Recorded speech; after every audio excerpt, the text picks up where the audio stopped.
Why won't our key work? Zoe whispered. Malik Carter twisted it once more, and metal scraped against a brand-new lock on apartment 3C.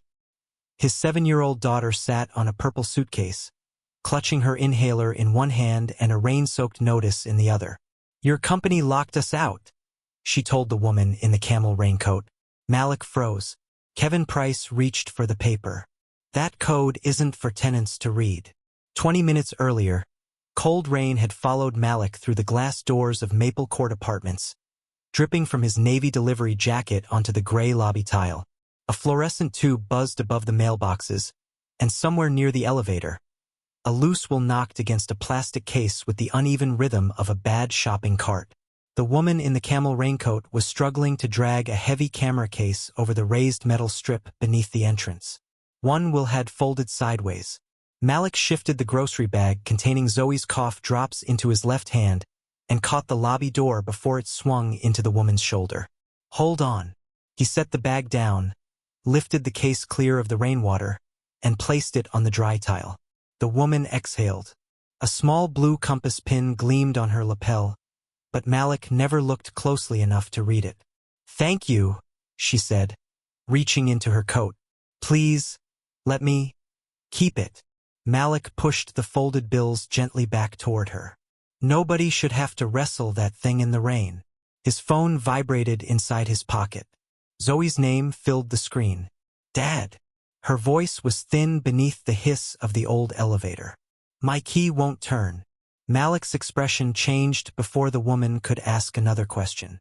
He picked up the grocery bag and moved toward the stairs, taking them 2 at a time when the elevator doors failed to open.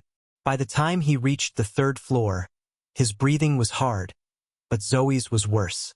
She sat beneath the yellow hallway light with her knees drawn close, the purple suitcase beside her and a damp curl stuck to her cheek.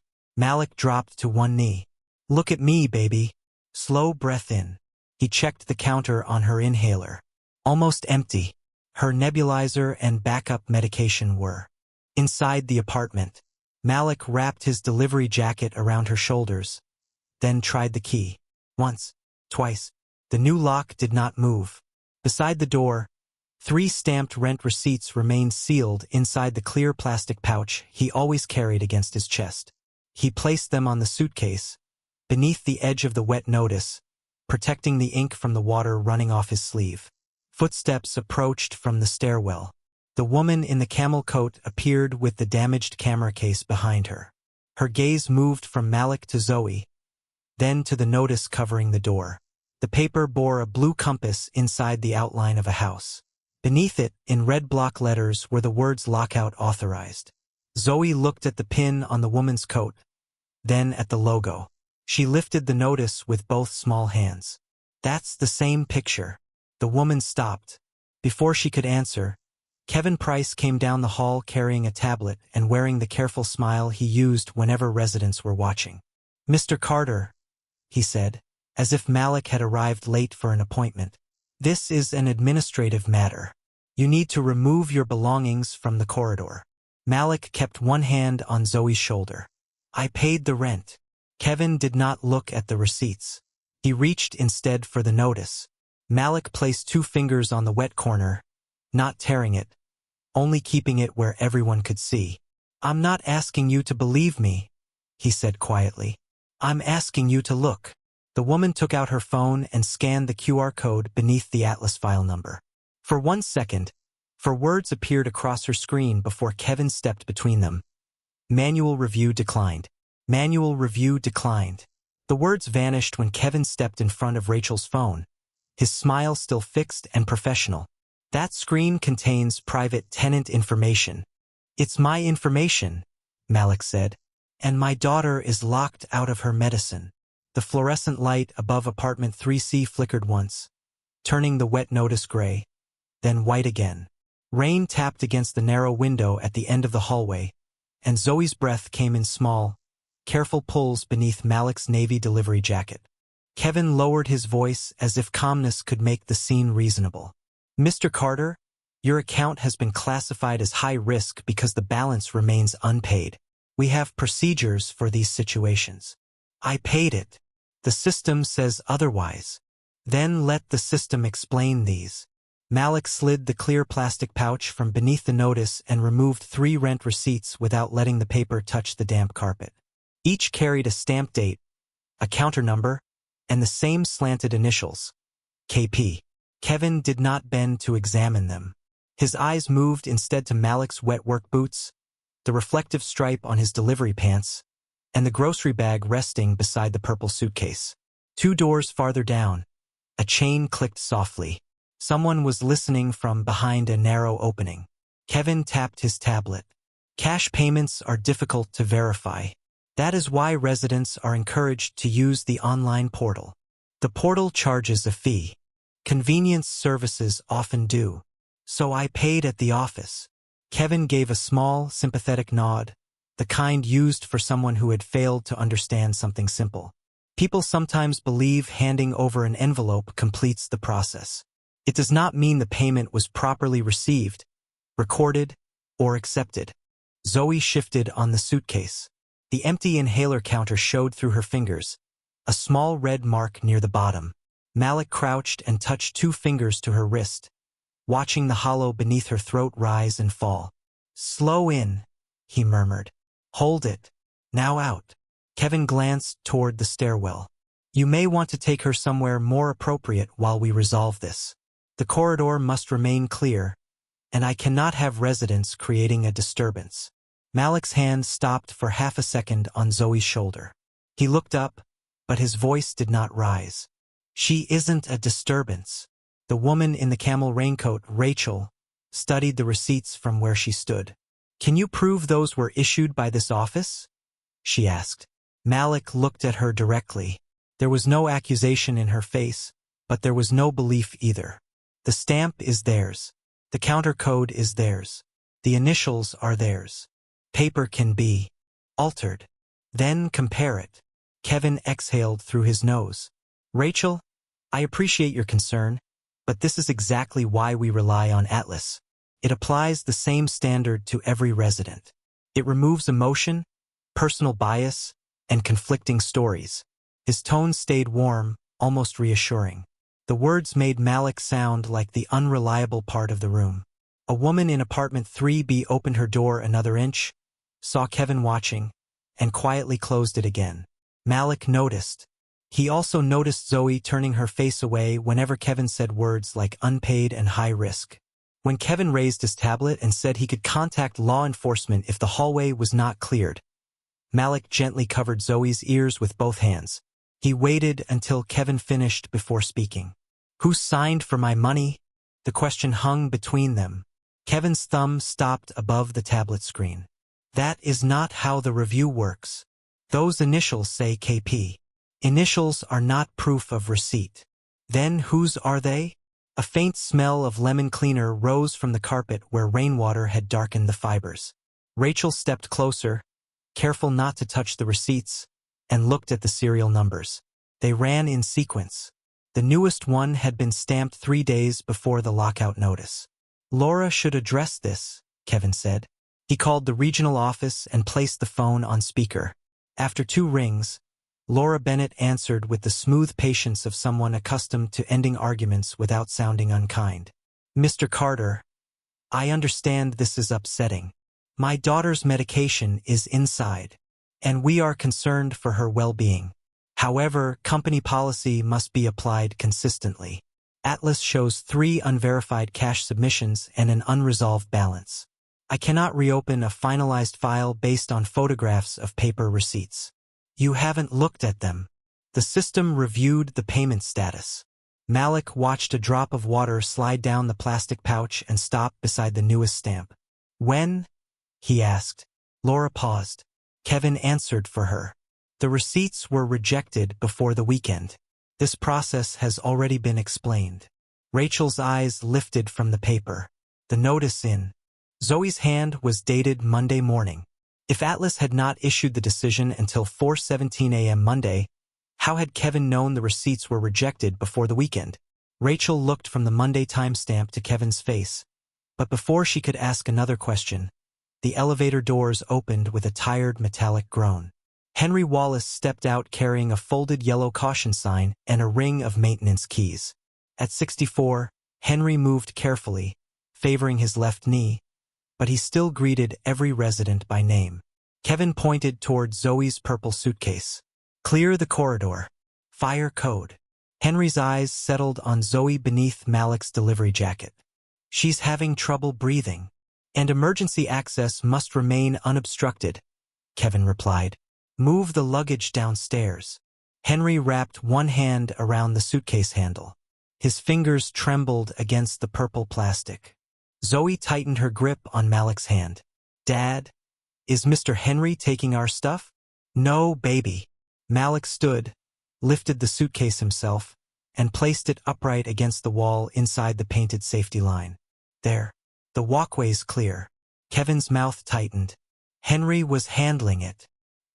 He doesn't need to lose his job over my door. The sentence was quiet enough that only the people closest to Malik heard it.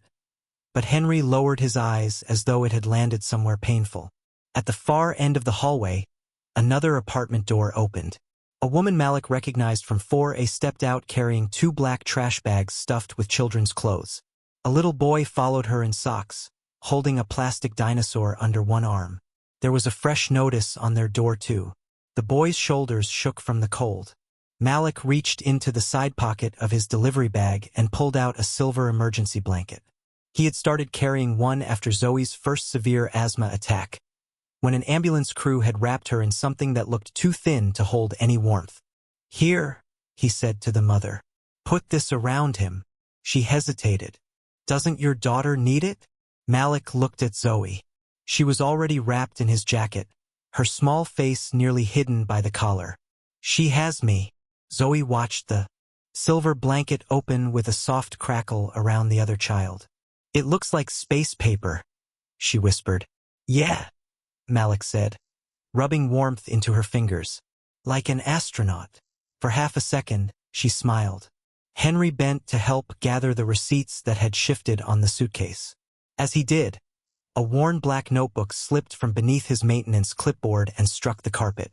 It opened to a page covered in neat blue handwriting. Kevin moved first. That's nothing official. Malik reached down, but instead of reading it, he closed the notebook and handed it back to Henry. You dropped this. Henry held it against his chest. I keep the desk log. Deliveries, visitors, cash envelopes, things the software forgets. Personal notes, Kevin said. Not company records. Malik noticed the open page before it closed completely. Apartment 3C. Friday. 6:42 p.m. Cash envelope received. Beside the entry were the same 2 slanted letters printed on his receipts. KP. Henry glanced toward the camera mounted above the elevator. I wrote it when it happened. Kevin gave a soft laugh. Henry writes down everything. Burned out bulbs. Packages left overnight. Who takes too long unloading groceries. It doesn't make the notebook evidence. Rainwater had soaked through Malik's shirt, and cold fabric clung between his shoulder blades. His checking account held less than $200 after rent, Zoe's prescription copay, and the repair on his delivery van. He could not afford a hotel for more than one night. He could not afford to miss tomorrow's route. Most of all, he could not let Zoe hear uncertainty in his voice. After her mother died, Malik had made one promise he had never spoken aloud. The child would never have to carry an adult's fear simply because he was tired. He opened his thermos. Only half a cup of coffee remained, still warm. He poured it into the plastic lid and offered it to Henry. You've been on this desk since noon. Henry stared at the cup. You need that more than I do. I'm moving around. You're standing in a draft. Kevin shook his head as if Malik's priorities confirmed something foolish about him. Coffee and handwritten notes are not going to change a finalized account. Rachel watched Henry take the cup with both hands. She had seen Malik give away the blanket, protect Henry's job, and keep his voice steady while his own child sat outside a locked home. None of it proved the rent had been credited, but it made Kevin's description of Malik as careless harder to accept. She held out her phone. May I photograph the page? Kevin stepped closer. That notebook belongs at the desk. Henry's shoulders drew inward. Malik did not tell him what to do. He did not mention how much the entry could help. He simply said, "Tell the truth. Don't lose yourself trying to save me." For several seconds, the only sound was the fluorescent hum and Zoe's uneven breathing. Then Henry opened the notebook to the Friday page and held it beneath Rachel's camera. The timestamp, apartment number, and initials filled her screen. Rachel looked down at Malik's newest receipt. Both records showed 6:42 p.m. Both carried KP. And for the first time, the old notebook no one respected looked less like a habit and more like the first independent witness. The photograph of Henry's notebook was still open on Rachel's phone when Kevin reached for the worn black cover. "That log stays with building management." Henry pulled it closer to his chest. "You said it wasn't official. It contains resident information. Then why didn't you care who saw it 5 minutes ago?" Malik asked. The hallway seemed to narrow around the question. The fluorescent tube above apartment 3C gave another weak flicker, and the rain at the far window had softened into a steady tapping that sounded almost like fingers against glass. Rachel lowered her phone but did not put it away. "The notebook and the receipt matching at 6:42 does not prove the payment reached the correct account," she said. Her voice was measured, neither cruel nor comforting. Mr. Carter could have received a handwritten receipt before the transaction was completed. Henry could also have copied the time from another source. Henry's face tightened. Malik did not defend him with anger. "That's fair," he said. Kevin looked surprised by the answer. Malik took the newest receipt from the plastic pouch and placed it beneath the yellow hallway light. The stamp showed Friday's date, the slanted initials KP cut across the bottom corner. Beside it, Henry's entry showed the same apartment number and the same minute. "Then don't trust either one by itself," Malik said. "Check what happened next." Zoe leaned against his side, her fingers curled around the nearly empty inhaler. "Are we going inside soon?" Malik glanced down at her. He wanted to say yes.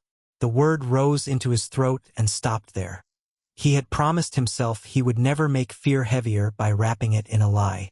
"I'm staying right here with you," he said, "and I'm going to keep telling the truth." Kevin tapped his tablet again. "This is becoming unnecessarily dramatic." The account was flagged, the review was completed, and the lock was changed under standard procedure.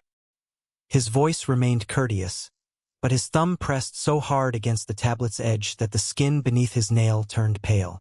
Rachel looked toward the new lock. A narrow white service tag still clung to the metal housing, half hidden beneath the edge of the wet notice. "When was that installed?" she asked. "This afternoon." "When was it ordered?" Kevin hesitated only a fraction of a second. "After the system placed the unit on the enforcement list." Malik's gaze moved from Kevin to the service tag.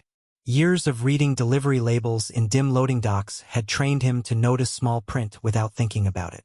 He did not claim expertise.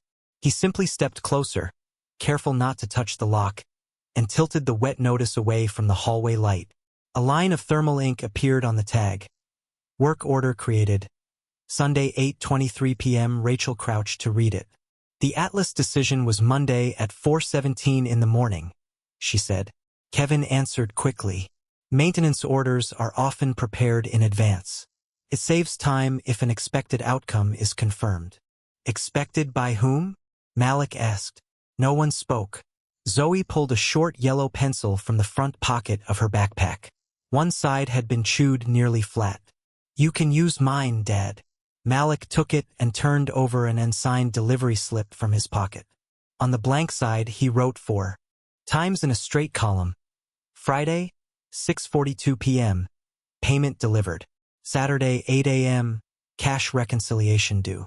Sunday, 8:23 p.m. Replacement lock ordered.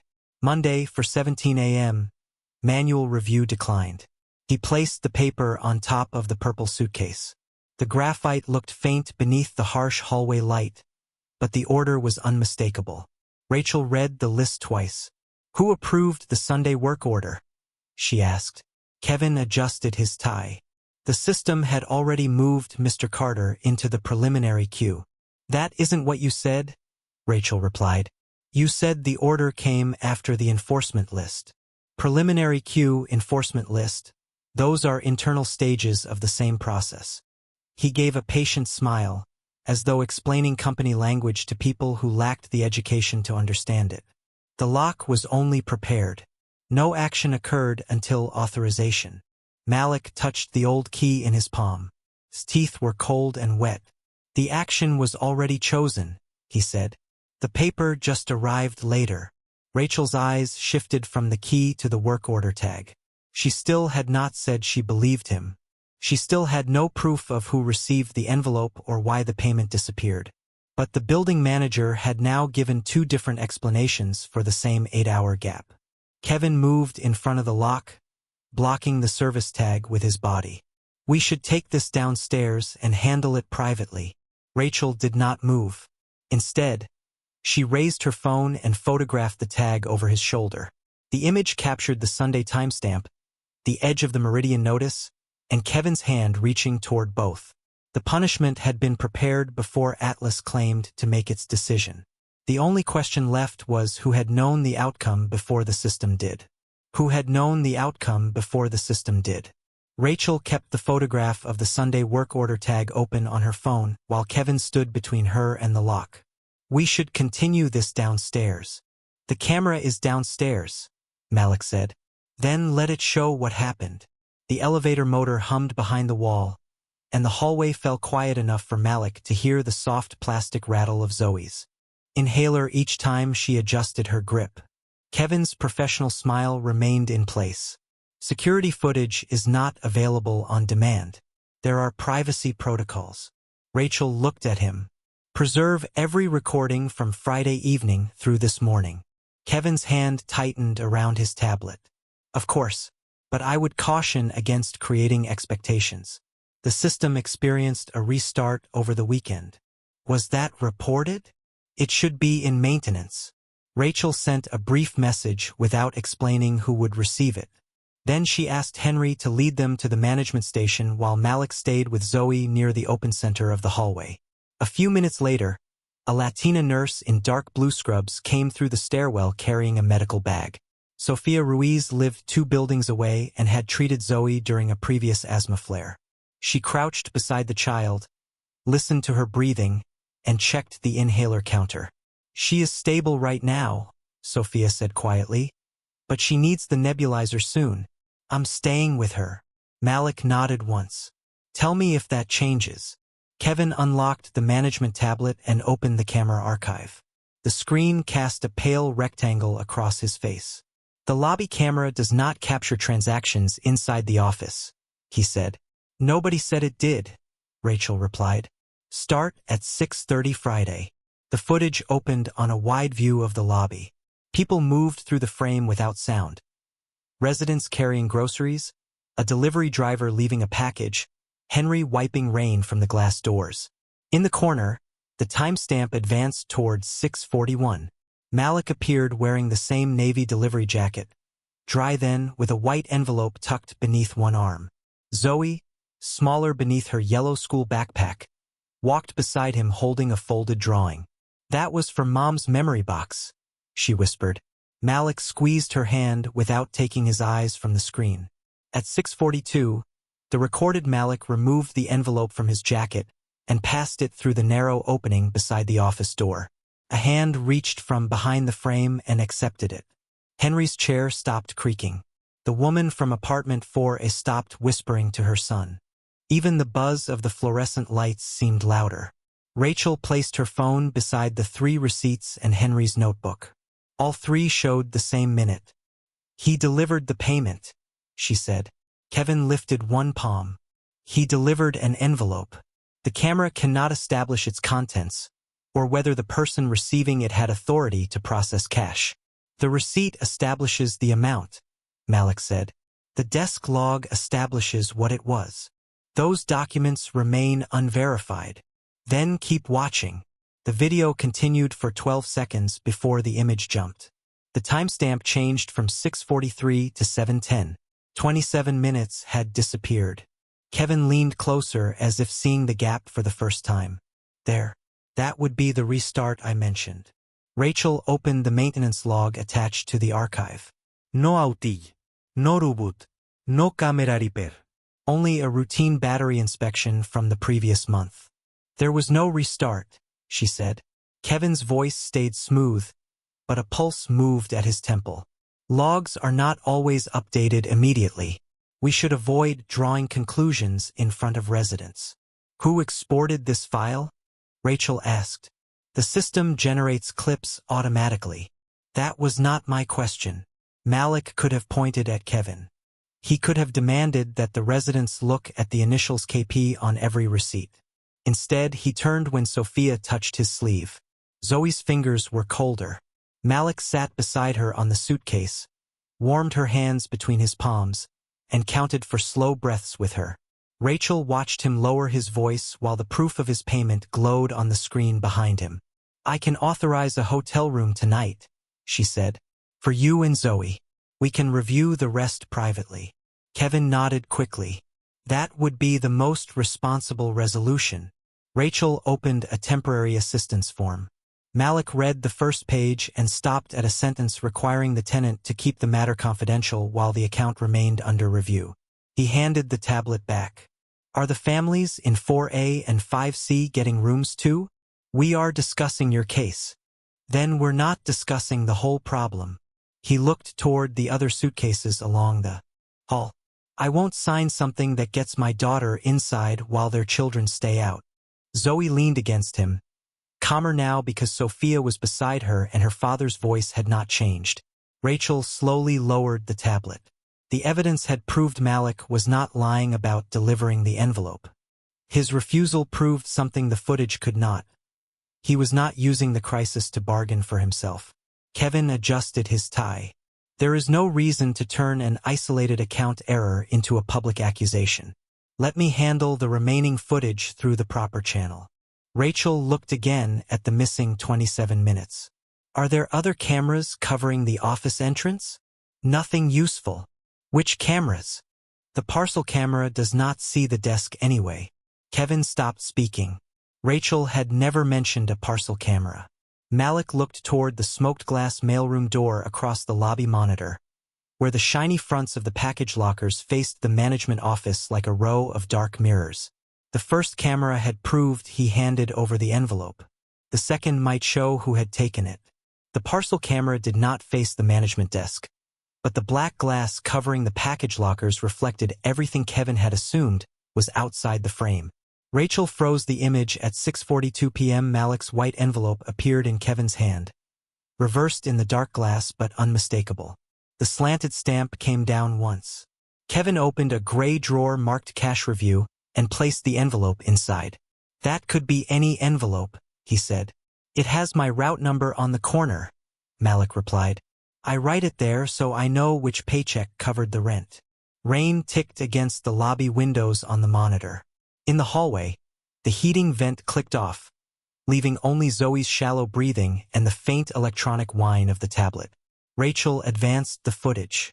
At 7:03, Kevin removed 3 more envelopes from the drawer, stacked them beneath Malik's, and carried all 4 through a door marked accounting.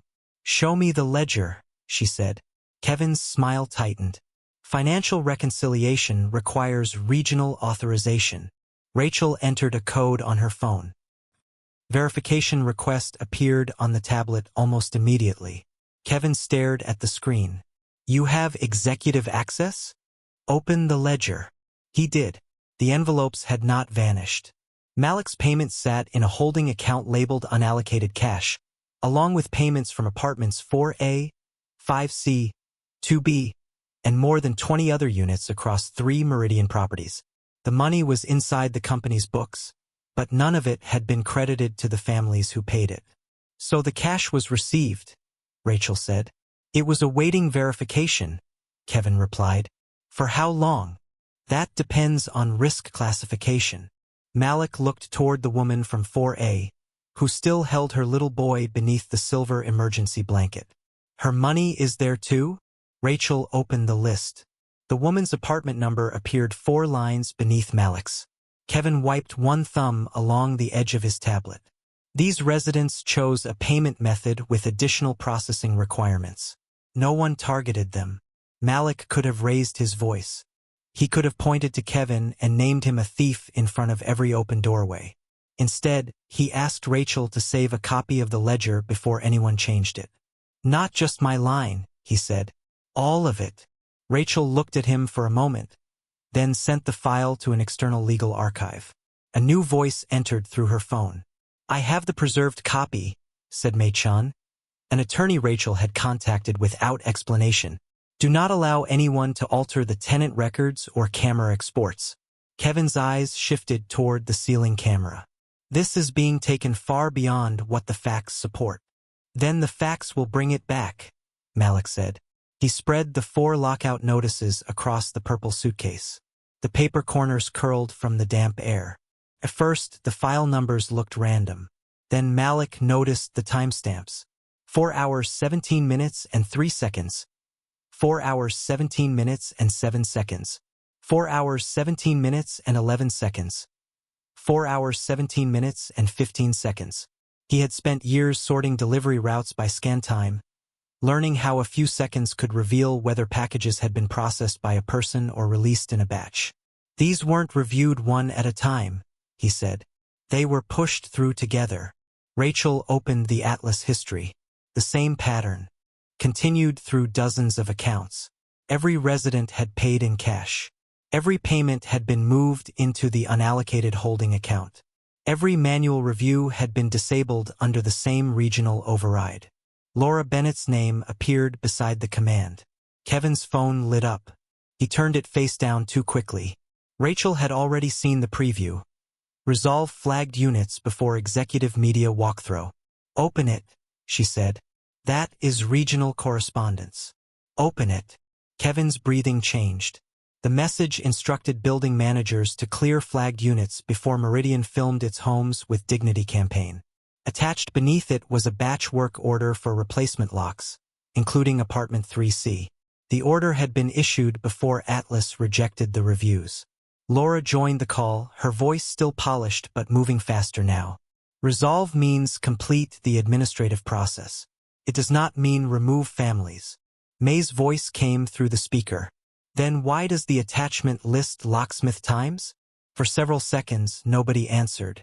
The tablet's cooling fan spun down, and the dark package locker glass reflected Kevin's face between Malik and Rachel. Rachel opened another file, one Kevin had not expected her to reach. It was an internal Atlas report classifying cash-paying residents as high-friction recovery and showing that they were flagged at several times the rate of online payers. A warning beneath the chart stated that the model could produce false delinquency findings unless every case received human review. Laura had disabled that review. Above her authorization sat a financial directive signed by Edward Sloan. Rachel scrolled toward the final approval page, then stopped before opening it. Malik saw the change in her face. Not pity, but recognition. This was no longer one dishonest receipt, one nervous manager, or one family outside one door. The system had accepted the money, hidden the payments, scheduled the locks, and prepared to film a message about dignity after the hallways were cleared. Rachel looked toward the camera crew waiting downstairs, then at the residents standing beside their belongings. "Bring the screens up here," she said. Kevin stepped closer. "This should be handled privately." Rachel turned toward the long third-floor hallway. It stopped being private when the company put its logo on every door. The camera crew carried 2 monitors, a rolling light stand, and a nest of black cables up to the third-floor hallway. They positioned the largest screen beneath Meridian's blue and white banner, Homes with Dignity.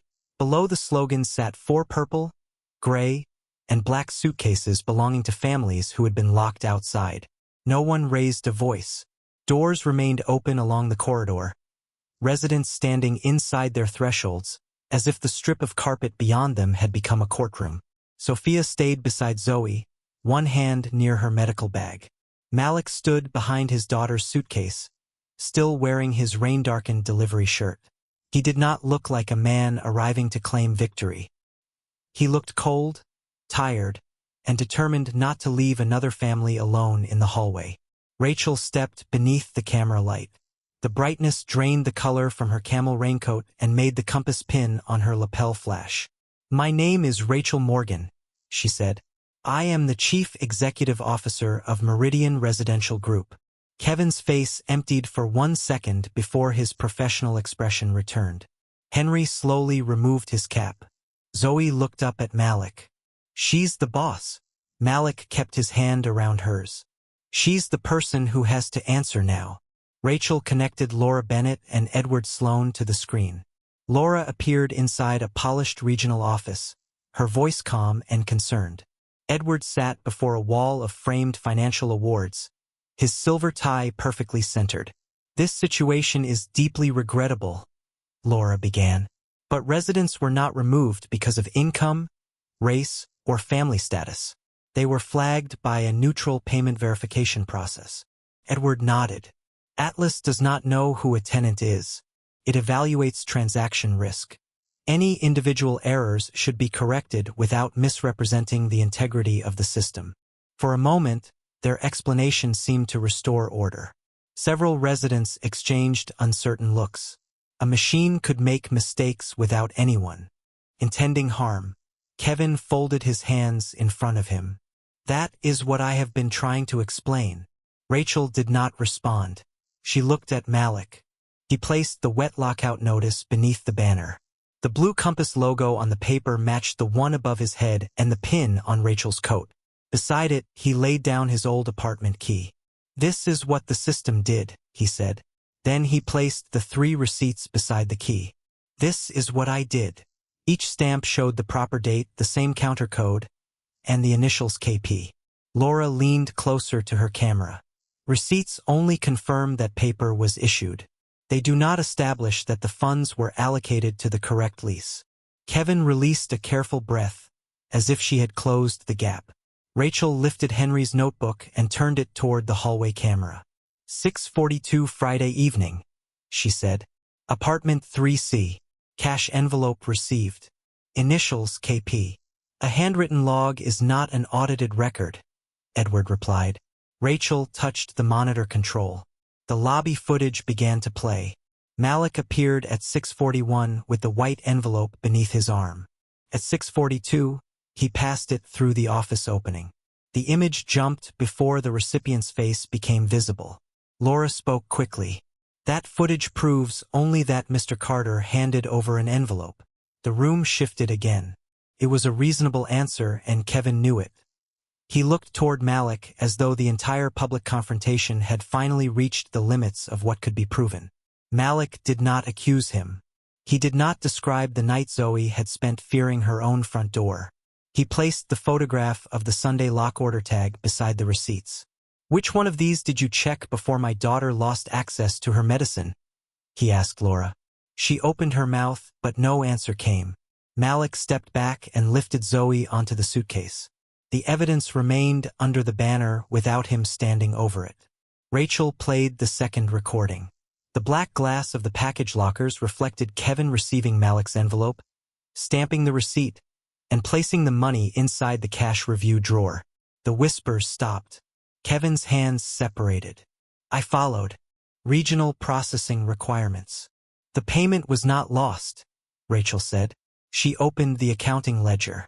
It was moved into an unallocated holding account with payments from 23 other households. Laura's careful expression hardened. "Those accounts required enhanced verification."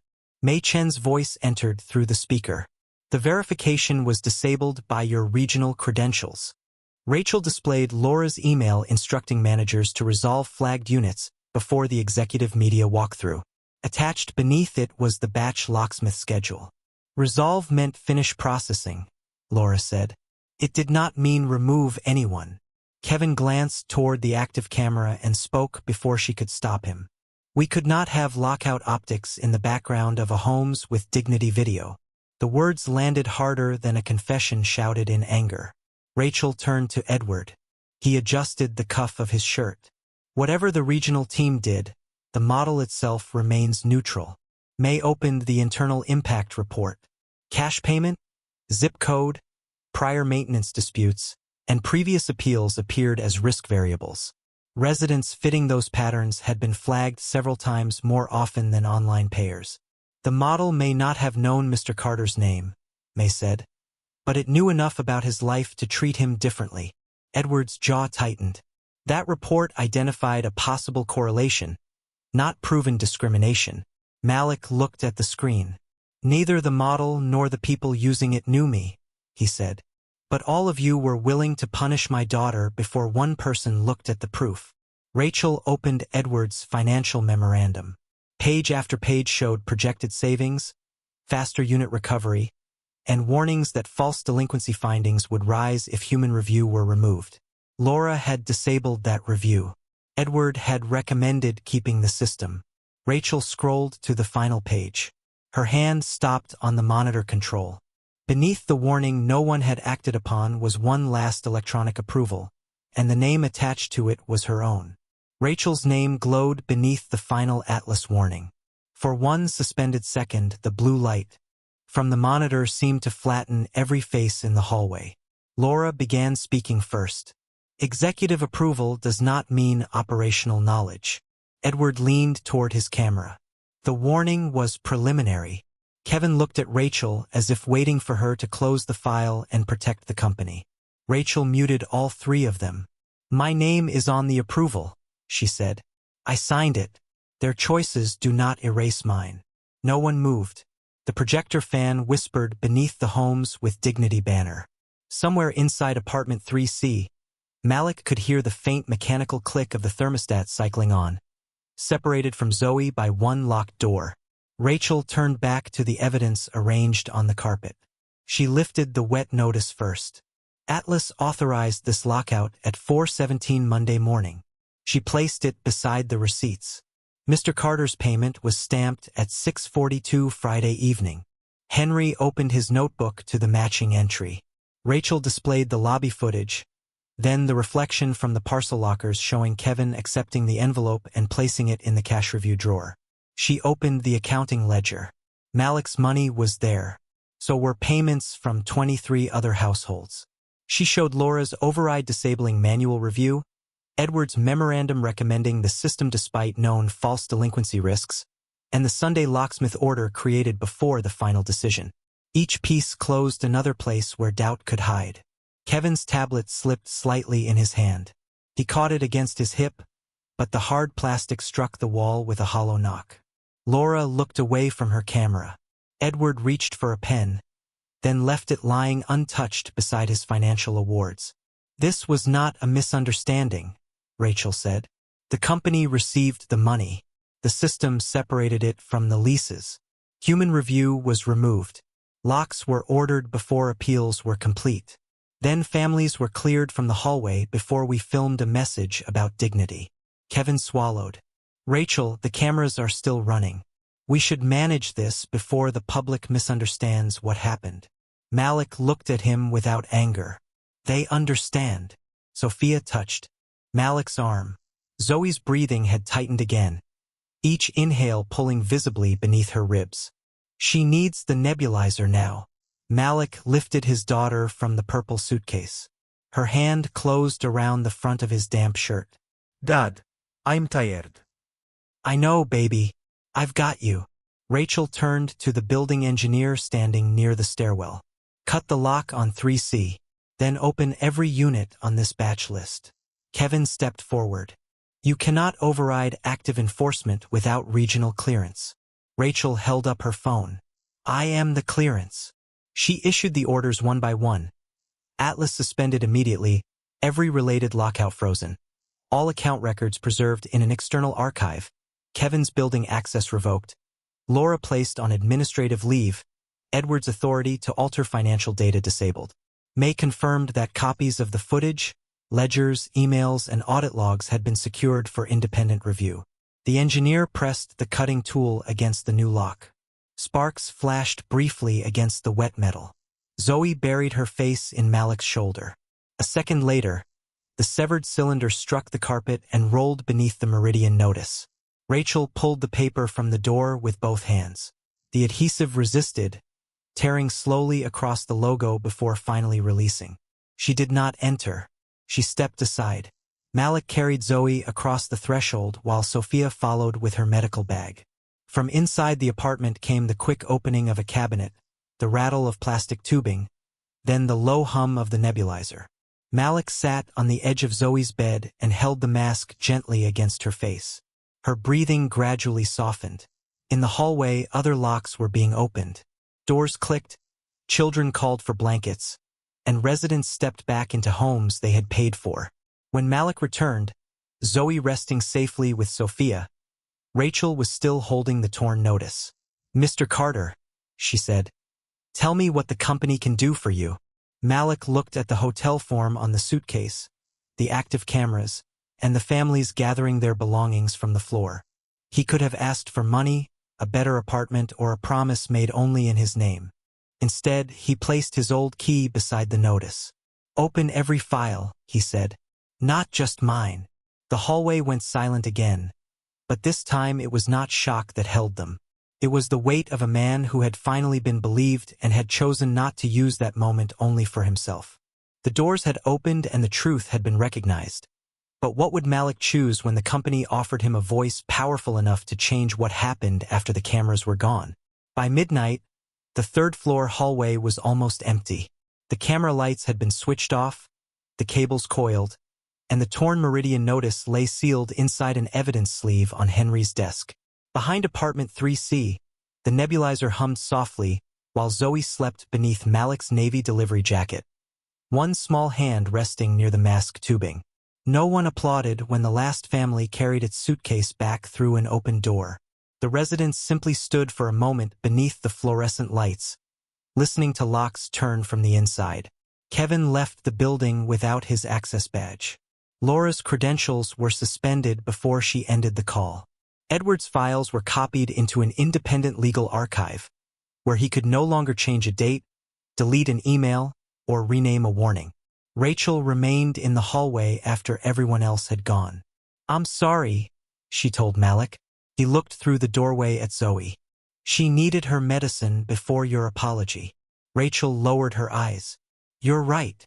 Malik did not forgive her that night, and she did not ask him to. 6 weeks later, the glass atrium of Meridian Residential Group filled with folding chairs, tenant attorneys, city housing officials, and families from 3 apartment buildings. There were no balloons, no promotional banners, and no video celebrating a company rescue. Machen stood beside a large screen and read the findings of the independent audit. Atlas had classified cash-paying tenants as higher risk, separated valid payments from lease accounts, and allowed lockouts before human review. 27 eviction records were ordered corrected. Improper fees were refunded. Every pending Atlas lockout was suspended by court order. New policy required a named employee to verify the ledger, contact the resident directly, and check for children, older adults, disabilities, or medication before any door could be changed. Kevin faced investigation for holding payments and authorizing premature lock work. Laura lost her position for disabling manual review. Edward was removed from housing decisions and ordered to preserve every version of the model for regulators. Rachel stood when her own name was called. She accepted independent oversight, surrendered her annual executive bonus, and acknowledged that approval from a distant office could still place a child outside a locked door. Then she invited Malik to speak. He did not approach the microphone immediately. He looked at the old key displayed beside the wet notice and the 3 receipts that Kevin had once refused to examine. The receipts were no longer scraps of paper held beneath rainwater. They had become proof that a working man's word had been recorded, dismissed, and finally restored. "I don't need a better apartment," Malik said, "and I won't be the face of an advertisement about how this company helped me." The room stayed quiet. "If you want residents at the table, pay them for their time. Give them access to the data used against them, and let them stop a lockout when the records do not match." Rachel nodded. "Agreed. Not because I asked." Malik looked toward the families seated behind him. "Because it should have been there before us." The tenant council was created with those terms written into its charter. Henry kept his job, received a public correction in his personnel file, and began training staff to document cash payments with 2 signatures and an immediate digital receipt. He placed his old black notebook in a clear drawer beside the new scanner, not as a relic of outdated work, but as a reminder that careful human eyes had noticed what expensive software ignored. Zoe returned to school without reporters waiting outside. Her teacher kept a spare inhaler with the nurse, and Malik received written confirmation that no housing action could be taken against them. For several weeks, Zoe still asked him to test the lock twice. Before bedtime, he always did. One evening months later, Rachel came back to Maple Court without a camera crew. She sat on a folding chair in the third-floor hallway and listened while residents described missed work, frightened children, and nights spent sleeping in cars. She did not explain her intentions. She took notes and stayed until the last person finished. Malik passed her on his way upstairs. "Trust takes longer than a policy," he said. "I know," Rachel answered. "I'll keep showing up." Sophia began joining Malik and Zoe for Saturday breakfasts after her hospital shift. Nothing was rushed. She never treated Malik as a man waiting to be rescued, and he never treated her kindness as a promise she owed him. Their first coffee alone lasted 20 quiet minutes before Zoe's school called about a forgotten lunchbox. Malik left immediately. Sophia only smiled and said, "Go be her dad." On the first warm morning of spring, Zoe stopped beside the framed old key in the tenant council office. "Was Ms. Morgan coming that night the miracle?" she asked. Malik adjusted the straps of her yellow backpack and looked at the key that could no longer open anything. "A miracle isn't who arrives," he said.